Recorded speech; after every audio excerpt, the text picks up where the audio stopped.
Hi, I'm Sunny Mojonnier. I'm the 30th woman ever elected to the California legislature. I served in the state assembly from 1982 to 1990. This is the Women in California Politics Museum, and we're located here in Sacramento across from the Capitol.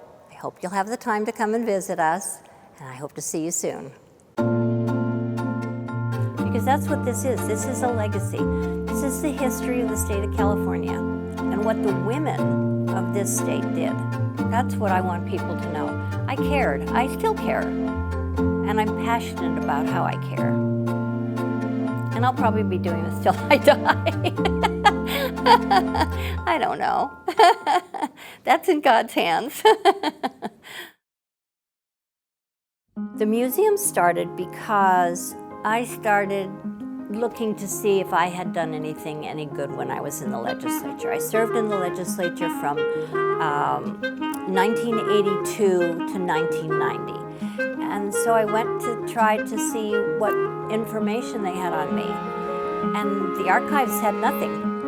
State library had nothing. So I started saying, well, where's the information on the women? And they said, well, we don't have any. Well, how come you have oral histories of the men, but there's no oral histories of the women? Well, there was one, oral histories of one woman.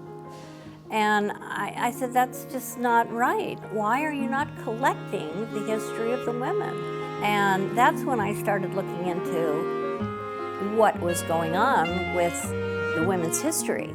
And that's when I found out that women in California got the right to vote in 1911, that the first 4 women were elected in 1918. And that's pretty amazing because women in the rest of the country didn't get the right to vote until 1920. We already had 4 women in the legislature in 1918. And to me, that's a pretty big feather in your cap for the state of California. And I started doing the research and trying to find out where I could get some funding. So every place I went, they kept saying, no, there's no funding, there's no funding, there's no funding. Didn't matter where I went. And so I finally went to the people that supported me when I ran for office. And I said to them, what do you think? This is what I want to do. And they said, like everybody else had said, well, Sunny, if anybody can do it, you can do it. And so I said, okay, then I'm going to say, like when you asked me to run for office, I'm going to say the same thing. And that is, put your money where your mouth is. And they did. They wrote checks. And so I went out and started a 501c3, which is a nonprofit corporation. And I bought a camera. And I started calling the women that were still alive, some of them in their 90s. And then we set up a time and a date, and we went and I drove to wherever they were, and I videotaped them and interviewed them. That's how we have the oral histories. We have the largest collection of oral histories, and it's wonderful. We need to collect that history. What the women did in this state is important. It's very important.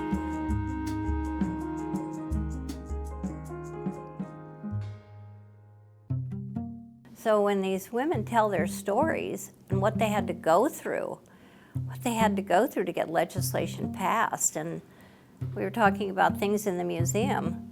There's a pantsuit in the museum. So women were always told they had to wear pantyhose and dresses or skirts, etc. So it's the only pantsuit you'll see in here. It's here because there was no pantsuit in the dress code for women on the Senate floor. And she was escorted off the Senate floor because of that dress code ridiculousness. In 1980s, good Lord, how archaic. So, you know, there's all kinds of little stories and little tidbits and things like that. And they're wonderful stories that make the women come alive. When I was in the legislature, there was already a lot of diversity. We have more diversity in the women's end of things than I think any other. I mean, everything is so segmented now. Everything is so separated. that makes me sad. We were never like that. We had the Women's Caucus. The only differences between us is some of us were Republicans and some of us were Democrats. And we got along and we liked each other. We genuinely liked each other. And I remember one time one of the women made a comment in committee, and one of the men in committee was very disparaging to her and said something like, "Oh, stop that mindless blathering," or something like that. Well, all the women in total, Republican and Democrat, got up, walked out, got into the press conference room and said, "This is not to be stood for. We will not, as a banded together conference, we stand together, Democrat and Republican. We stand together. Nobody does that to any one of us." So we came together, and it didn't matter what color we were, what ethnicity we were. We were women of the legislature. There'd be way too many people to say thank you to individually, but everybody that's ever done anything to help us keep our doors open, to stay afloat, and of course the people that host us in this beautiful space is AKT Properties, and we could not be here without them. They are hosting us in this space, and we are so very grateful. The impact that I would like this museum to have on the young women that come through here